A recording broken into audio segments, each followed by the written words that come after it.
Bonjour, c'est la règle avec vous. Je vais corriger aujourd'hui l'exercice 3 de la session 2013, première session chimie. Donc c'est en relation avec un exercice en relation avec la partie électrochimie. Pile électrochimique AlCu. Les principes de l'électrochimie sont utilisés pour fabriquer des batteries électriques et en galvanoplastie. Les batteries ont beaucoup d'utilisations comme dans les torches, les appareils électriques, les caméras digitales. La galvanoplastie est le processus employé pour couvrir la surface d'un objet conducteur par une couche métallique en utilisant le courant électrique. L'importance de la galvanoplastie est qu'elle est utilisée pour donner à un métal des propriétés particulières telles que la protection et de la corrosion et pour des raisons décoratives.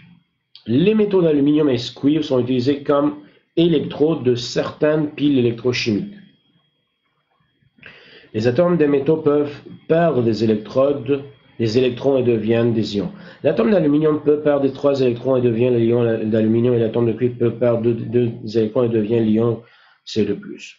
Traduire l'affirmation précédente sous forme de deux demi-équations. Donc vous avez Al qui perd 3 électrons pour se transformer en Al3+. Et vous avez Cu qui perd 2 électrons pour se transformer en Ce2+.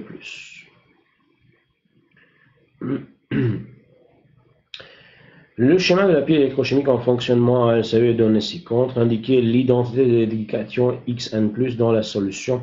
Donc vous avez l'âme de Al plongée dans une solution contenant Xn+. Xn+, ça va être automatiquement Al3+, parce qu'on plonge une lame dans une solution contenant les ions correspondants.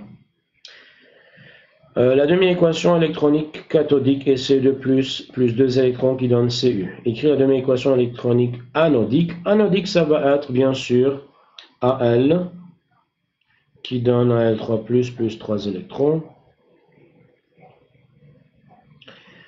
Déduire l'équation globale de la pile électrochimique, donc l'équation globale de la pile électrochimique.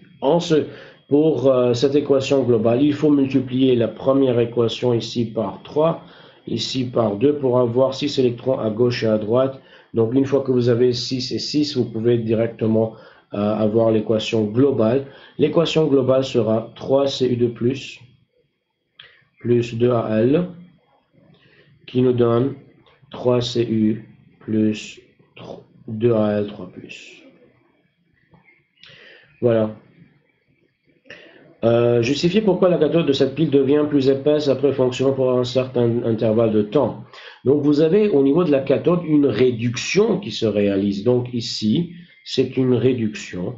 La réduction, ça se réalise suivant la réaction qu'on a déjà mentionnée. Cu2+, plus 2 électrons qui donnent Cu. Donc les ions Cu2+, sont en train de se transformer en atomes Cu. Donc ça va augmenter en masse comme solide. Formation du solide Cu. Justifier pourquoi le graphe donné ci-contre montre la masse qui se dépose à la surface de la cathode de cette pile en fonction du temps. Comparer la valeur de la masse déposée sur la surface de la cathode à 10 minutes et celle déposée à 50 minutes.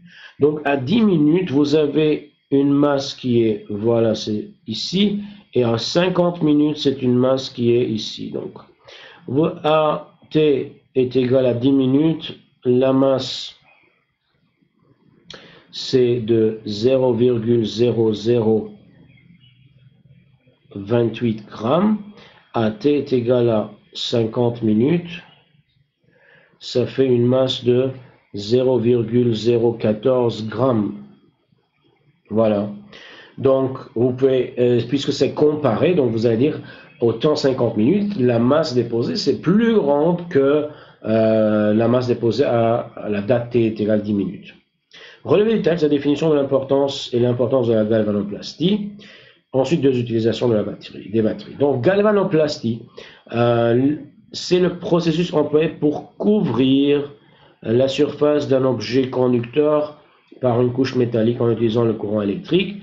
Quelle est l'importance? C'est pour donner à un métal des propriétés particulières telles que la protection de la corrosion et des raisons décoratives. Des utilisations de la batterie. Les batteries sont utilisées dans les torches, les appareils électriques, les caméras, etc. Donc, des utilisations de la batterie. Voilà, c'était ça pour le troisième exercice, première session 2013 chimie. Donc, je vais vous demander à s'abonner à ma chaîne de YouTube. Comme ça, vous allez être notifié à chaque fois que je mette une nouvelle vidéo. Je partage avec vous mes profils d'Instagram et de Facebook. Vous pouvez me contacter directement. Et on se revoit la fois prochaine.